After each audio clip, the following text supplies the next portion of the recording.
closed out in Hong Kong. Christy, thank you.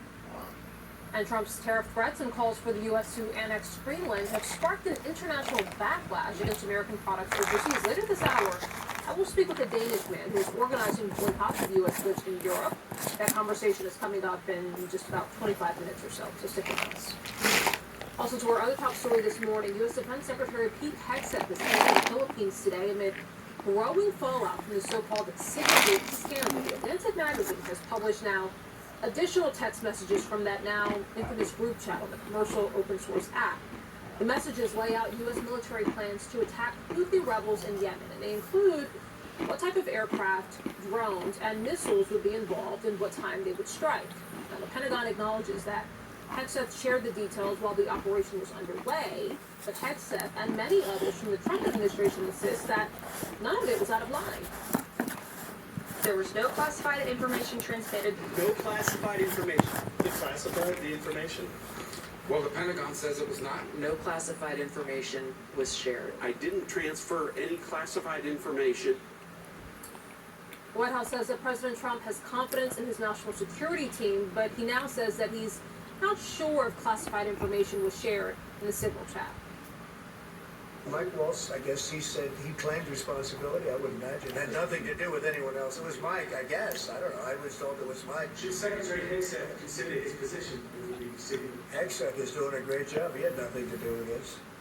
Hegseth. How do you bring Hegseth into it? He had nothing to do with it. Look, it's all a witch hunt. Now, the Atlantic's editor-in-chief, who was mistakenly included in the chat, says that he held off publishing the full details revealed by Hegseth, but now that the administration insists that none of it was classified, he wants the public to see for itself.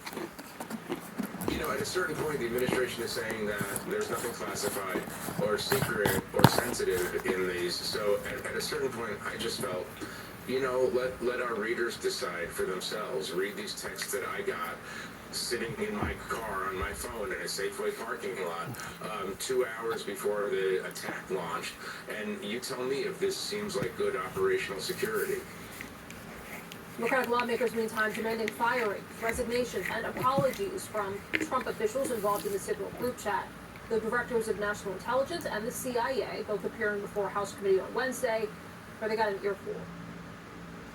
Nobody is willing to come to us and say this was wrong. This was a breach of security, and we won't do it again.